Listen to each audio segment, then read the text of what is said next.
Hey guys, welcome back to my channel. आज हम आप लोग के लिए लव ऑफ रेप्लिका ड्रामे का पार्ट 9 लेके आए हैं, जो काफ़ी इंटरेस्टिंग है। आप सबको इसका बहुत इंतज़ार था, तो जल्दी से हमारे वीडियो को लाइक कीजिए और हमारे चैनल को सब्सक्राइब कीजिए। चलिए अब हम इसको बिना देरी किए एक्सप्लेन करते हैं। तो इस पार्ट की शुरुआत में हम देखते हैं रियल शीशी को, जिसका ट्रीटमेंट चल रहा होता है। उसके पास यमी आती है। सबसे पहले तो उसको मेडिसिन देती है, फिर उसको बोलती है कि तुम्हारे जैसे पेशेंट पहले भी था जिसको मैंने ट्रीट किया था और उसने बहुत सफ़र किया था। अगर तुम इस ट्रीटमेंट से रिलीफ होना चाहती हो तो तुम मेरे साथ आ सकती हो, और उससे अपना नंबर दे के जाती है।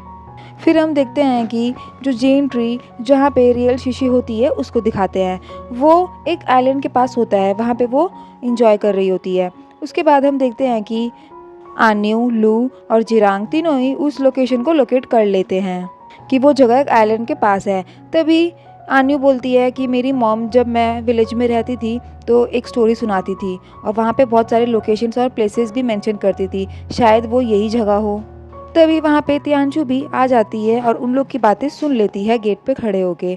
वो लोग बोल रहे होते हैं कि तियांशु ने जो विला खरीदा है हम लोग उसी का यूज़ करेंगे मिस्टर शू के थ्रू, और वहाँ पे शायद पहुँच जाए रियल सीसी के पास। ये सब तियांशु सुन लेती है।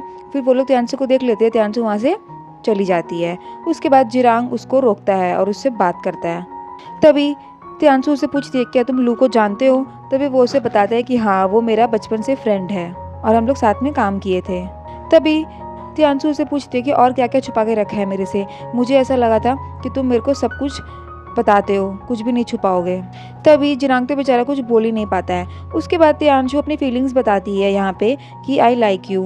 तभी वो जिरांग से भी पूछती है कि तुम भी मुझे पसंद करते हो, लेकिन बेचारा जिरांग तो अपनी बीमारी के कारण उसे बोल ही नहीं पाता सच। वो उसे सॉरी बोल देता है।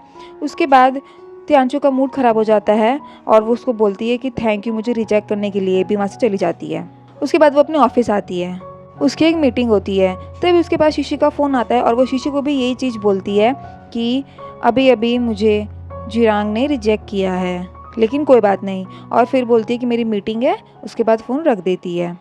उसके बाद लू आन्यू को उसके मदर के विलेज लेके जाता है जहाँ पे वो पहले रहती थी, उसकी मदर को गुड बाय बोलने के लिए। उसके बाद वो लोग रिवर के किनारे खड़े होते हैं। तभी वो अपने मॉम के को याद करती है और काफ़ी रोती है। उसके बाद वो लू को बोलती है कि जो हो गया सो हो गया, अब हम लोग रियल शीशु को ढूंढने पे फोकस करते हैं। इधर हम देखते हैं कि डिंग तियांशु के पास आता है, जो अपने ऑफिस में अंधेरा करके बैठी हुई थी। तभी वो उसको बोलता है कि घर जाके कुछ रेस्ट कर लो, लेकिन वो उसे बोलती है कि माइंड योर ओन बिजनेस। तभी उसकी इंसल्ट कर देती है। उसके बाद वो बोलता है कि नहीं, मैं तुम्हारी केयर करता हूँ, और ज़बरदस्ती उसको डिनर के लिए ले जाता है। तभी वहाँ पे तियांशु बहुत ड्रिंक करती है क्योंकि वो काफ़ी अपसेट रहती है और अपने मन की बात सारी उसको बताती है कि उसने मुझे रिजेक्ट किया। मैं अपने काम में भी बहुत एकदम फेल हो जाती हूँ और मैं अपने रिलेशनशिप में भी एकदम फेल हो गई। और तभी वो डिंग से पूछती है कि रिलेशनशिप क्या ऐसे होते हैं।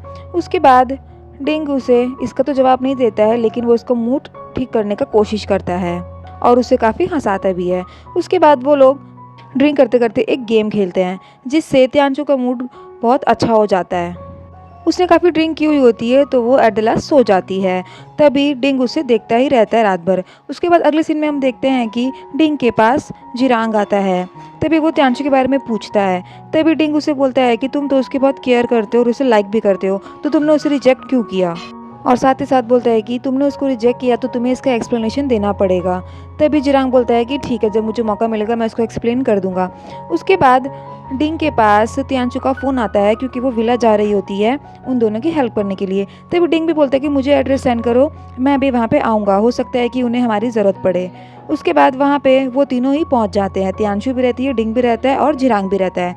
तभी विला में लू और आन्यू दोनों ही उन तीनों को देखते हैं। तभी लू उन्हें समझाता है कि हमें रियल शीशु को ढूंढने जा रहे हैं और पीछे से तुम लोगों को मिस्टर सू को संभालना है, क्योंकि हम दोनों को तुम तीनों की हेल्प पड़ेगी। उसके बाद डिंग बोलते हैं कि हाँ, हम लोग फैमिली की तरह ही है, तुम लोग चिंता मत करो, तुम लोग जाओ। उसके बाद वो लोग रियल शीशी को ढूंढने निकलते हैं। तभी आन्नू सोच रही होती है कि रियल शीशी वो हम लोग के साथ वापस आने के लिए मानेगी। तभी लू बोलता है कि सब कुछ मेरे ऊपर छोड़ दो। उसके बाद वो लोग तीनों वहाँ पे बैठे रहते हैं और एक दूसरे की तरफ बहुत ही ऑकवर्ड फील से देखते हैं, क्योंकि वहाँ पे जिरांग भी रहता है। तभी डिंग जानबूझ के वहाँ से चला जाता है बहाना देके, ताकि ये लोग दोनों बात करें। उसके बाद त्यांशु भी जाने लगती है, लेकिन जिरांग उसे सॉरी बोलता है। उसके बाद त्यांशु उसे बोल देती है इसकी कोई ज़रूरत नहीं है, और चाहे कुछ भी हुआ हो हम लोग हमेशा फ्रेंड्स रहेंगे, क्योंकि तुमने मुझे जब सपोर्ट किया था तब मेरे को सबसे ज़्यादा ज़रूरत था। तो वहाँ पे उन दोनों की पहली मुलाकात दिखाते हैं। बहुत तेज़ बारिश हो रही होती है और त्यांशु के पास एक बॉक्स रहता है जो कि किसी के टक्कर मारने की वजह से गिर जाता है। उसका फ़ोन भी नीचे गिर जाता है और उसके फ़ोन में मैसेज आता है, उसके काम को लेके एक बैड न्यूज़ आती है। तो वो रोने भी लगती है। तभी उसके पास जिरांग अम्ब्रेला लेके आता है और उसकी हेल्प करता है। तभी वो बोलती है कि चाहे कुछ भी हो जाए हम लोग हमेशा फ्रेंड्स तो रहेंगे ही। तभी डिंग आके देखता है कि वो लोग बात कर रहे होते हैं। तभी त्यांशु पूछती है जिरांग से कि और भी कुछ है जो तुम मुझसे छुपा रहे हो। तभी जिरांग बोलते हैं कि हाँ। तभी त्यांशु बोलती है कि सीक्रेट सबका होता है, कोई बात नहीं। तभी वहाँ पे डिंग आ जाता है। उसके बाद वो दोनों उस जगह पे पहुँच जाते हैं। तभी लू आन्यू से पूछता है कि वो क्या सोच रही थी। तभी वो बोलती है कि वो अपने एल्डर ब्रदर के बारे में सोच रही थी जो बचपन में उसका हमेशा साथ देता था और उसकी हेल्प करता था। तभी लू पूछता है क्या तुम्हारे पास वो कभी वापस आने का कोशिश नहीं किया। तभी वो फ्लैशबैक में चली जाती है और वो देखती है कि वो अकेली बैठी रहती है। तभी उसके पास वो लड़का आता है और वो उसे पूछता है। तभी वो उस लड़के को अपने पास बैठने के लिए बोलती है और वो अपनी मॉम का वेट कर रही होती है। और वो बोलती है कि मैंने कभी बाहर की दुनिया देखी ही नहीं है, मैं हमेशा सिर्फ मैंने पानी ही देखा है और मैं हमेशा बोट में ही रहती हूँ।